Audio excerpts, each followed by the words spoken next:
Welcome to day 17. It's kind of late for this. I haven't recorded something this late. I was going to do it about 30 minutes ago and realized that my phone was dying, didn't have much juice, so I opted for a shower while my phone charged. So here I am post shower because I have quite a busy day tomorrow.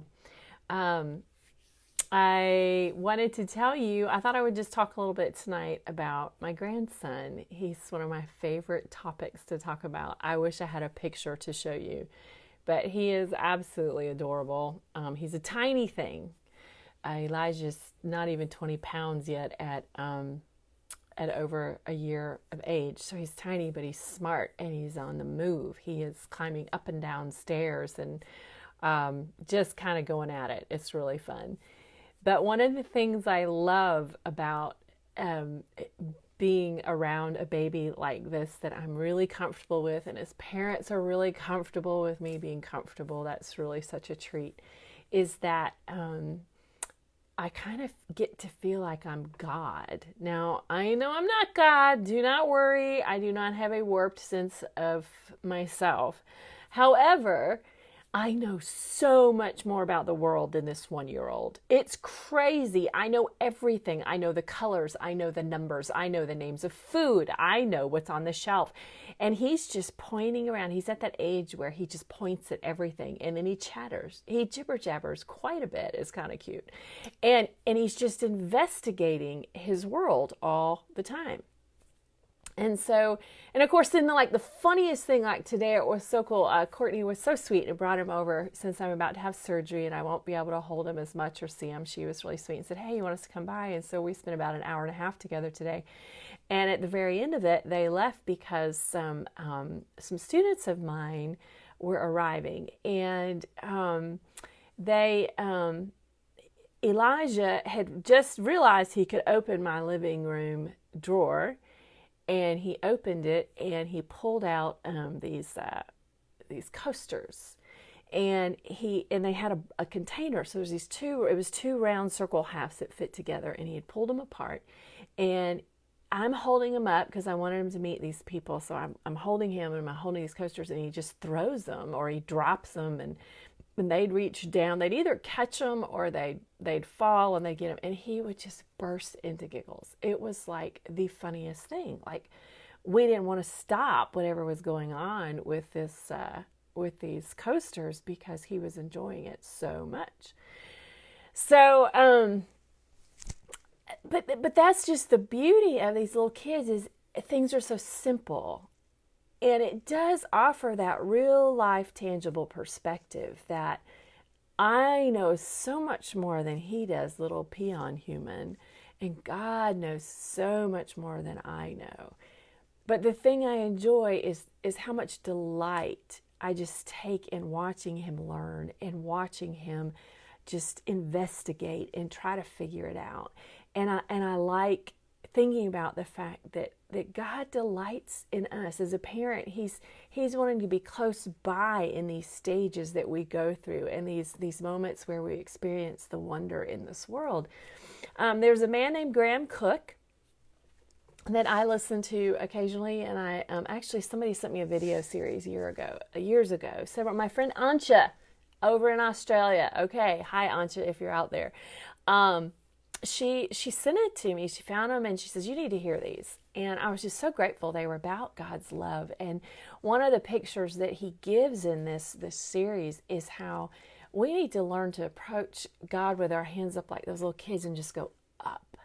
I just need to be held today. I just want to be held. I just want to know your love. And that's where Elijah is right now. Elijah walks around, and the minute he wants up, he just walks over to you and he puts his hands up. And the expectation is that I will pick him up and I will hold him and I will keep him close and keep him safe or show him what he needs to see. So being around him and watching how comfortable he is, that he expects that I'm going to pick him up, that I'm going to take care of him, or even more so that his parents are. And he's trusting that. And it's just, there's this image that hey, that God just wants us to approach him with that simplicity, with that trust and that belief that he is for us and not against us. And that sometimes just that, hey, he really can hold us. The trick about that, and I will say this, that I do believe, is that some of us are wired far more touchy-feely than others. And of course, I'm one of those touchy-feely. So this whole touchy-feely, the presence of God stuff really does make sense to me. I have experienced what I would call the presence of God. It kind of has almost invaded my life sometimes, even when I'm not looking for it. I live in that place where it's real. And I know a lot of people for whom it's not real that way. And so I struggle when I go into this kind of language because I don't really, I know we're all made different, and yet we're all still made in the likeness of God. Whoops, there goes my microphone. Let's put this puppy back on. So I just want to say this, that on the one hand, I am aware that the presence of God is a more real thing for some of us, wired more feeling oriented than others. Some people have been really wounded or just aren't wired to feel the same way. But I also want to encourage you that I do believe that God wants us to feel that he is near and that his love is real. And if you don't, perhaps even just spend some time wrestling in that place with him. I remember spending 6 months just entertaining the notion that I was not rejected by God before a whole new level of acceptance came upon me. And I would just say that, I'm not rejected. I'm not rejected. I'm not rejected by God. And it just was kind of something that toyed around in my head for about 6 months before I was at a youth camp meeting. And boy, his presence surprised me in a new way. So think about that. If you've got those grandchildren running around, if you've got time with a 1-year-old, think about the simplicity of how they're seeing the world, investigating the world. I guess that's what I love about Elijah, is he is just so hungry to understand the world. And I love being a part of sharing that with him. I love sharing part of the world with him.